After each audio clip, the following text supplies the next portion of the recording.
السلام علیکم رحمۃ اللہ وبرکاتہ نحمدہ ونصلی علی رسولہ الکریم۔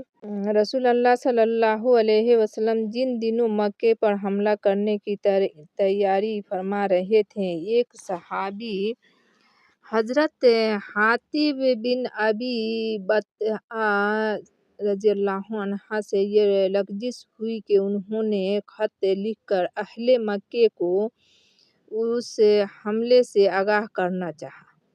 انہوں نے یہ خط ایک عورت کے ذریعے بھیجا اور اسے تاکید کی کہ مکے پہنچ کر کسی قریشی سردار کے حوالے کر دے۔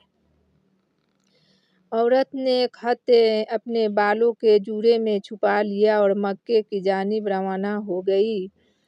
اللہ اکبر! ادھر اللہ کے اپنے نبی صلی اللہ علیہ وسلم کو مطلع فرما دیا اور آپ صلی اللہ علیہ وسلم نے حضرت علی رضی اللہ عنہ اور حضرت زبیر رضی اللہ عنہ کو حکم دیا کہ عورت کے تعاقب میں روانہ ہو جائیں اور خط چھین لیں۔ یہ دونوں حضرات سوار ہو کر گئے اور اس عورت کو گرفتار کر کے اس سے خط حاصل کر لیا۔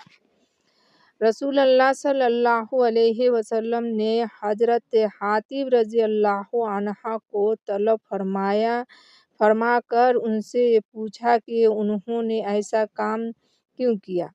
انہوں نے ندامت کے ساتھ کہا، میرے بال بچے مکے میں ہیں، میں نے خیال کیا اگر میں قریش مکے پر احسان کروں گا تو وہ ان کے شر سے بچ جائیں گے۔ اللہ اکبر! یہ ایسا جواب نہ تھا کہ اس معقول تصور کیا جاتا۔ چنانچہ حضرت عمر رضی اللہ عنہ نے تلوار بے نیام کر لی اور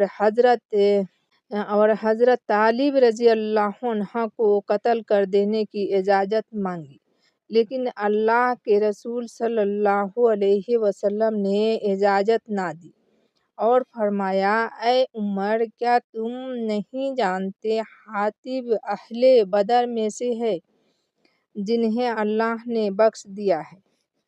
حضور صلی اللہ علیہ وسلم کی یہ بات سن کر عمر فاروق رضی اللہ عنہ اب دیدہ ہو گئے اور بولے، اللہ اور اس کا رسول بہتر جانتے ہیں۔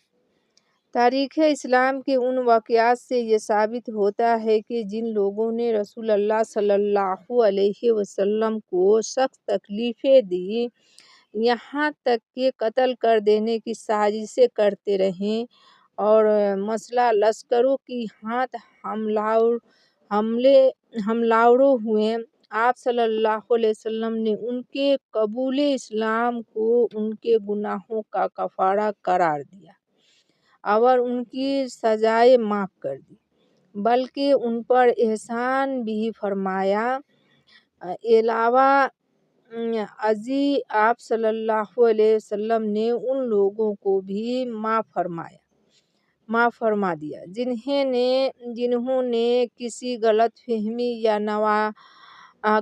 ناواقفی کے باعث کسی گناہ کا ارتکاب کیا تھا اور اپنے خطا پر نادم تھے۔ نیز جن مقدمات میں کوئی مدعی نہ تھا، مجرم نے اللہ اور اس کے رسول صلی اللہ علیہ وسلم کی نافرمانی کی تھی، اسے بھی معاف فرمایا اور ایسے مقدمات میں بھی نرمی کا رویہ اختیار فرمایا جن میں قارئین تو معلوم ہوتا تھا کہ جرم کا ارتکاب ہوا ہے لیکن ملزم جرم کا اقرار نہ کرتا تھا۔ جیسا کہ عبداللہ بن ابی کا معاملہ تھا، اس کے رویے سے تو اسلام دشمنی کا اظہار ہوتا تھا مگر وہ اپنے اسلام کا انکار بھی نہ کرتا تھا۔